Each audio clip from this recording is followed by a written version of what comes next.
ជំរាបសួរពុកម៉ែបងប្អូនទាំងអស់ជាទីគោរពអានថ្ងៃនេះខ្ញុំចត្រាបានមកកាន់ទឹកដីខេត្តក្រចេះបាទខាងស្រុកឆ្លងនៅខាងឃុំដំរីផុង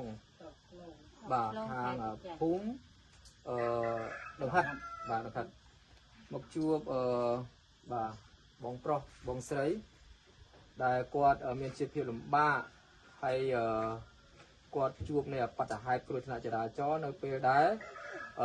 គាត់យកកូនស្រីរបស់គាត់ទៅមន្ទីរពេទ្យដោយដួលម៉ូតូបាទដែលមានការចែកចាយលើបណ្ដាញសង្គមបាទនោះគឺទារកតូចបាទប៉ុន្តែឥឡូវនេះគឺថាទារកគាត់បានធូរស្រាលម្ដាយនៅ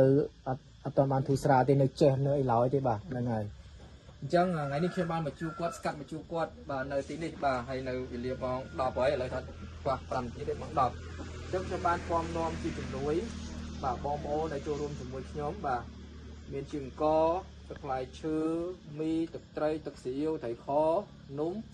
បាទក៏ដូចជាទឹកប្រទាលបាទក៏ដូចជាអាដេបាទមានដូចជាខោទឹកនោមកៅអៅទារកបាទជាឈុតមានជំមុំជាភួយនិងកៅអៅក្មួយផងដែរបាទសម្រាប់ឲ្យគាត់ទុកក្នុងការប្រើប្រាស់ផងដែរ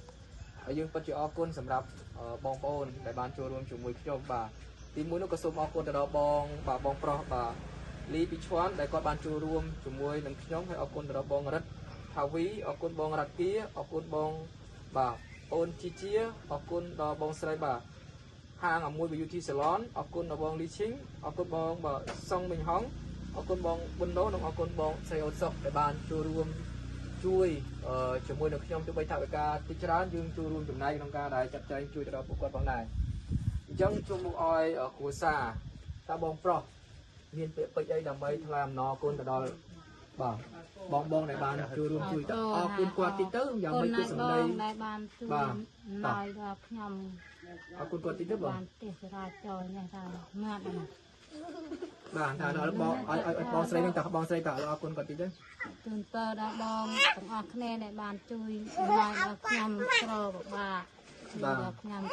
ថែមណាស់អរគុណច្រើនអរគុណទឹកបាយទាំងអស់គ្នាអរគុណមែនតើអញ្ចឹងបន្ទាប់ពីតែថែមដល់ទឹកចិត្តមកសបាទគាត់សប្បាយណាស់បាទអរគុណមែនតើចឹងអរគុណសម្រាប់បងប្អូនចូលរួមជាមួយខ្ញុំហើយ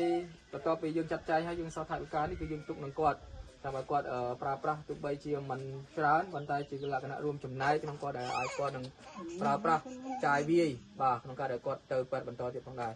អរគុណជាចុងក្រោយបាទខ្ញុំចត្រាសូមអរគុណមកសូមជម្រាបលា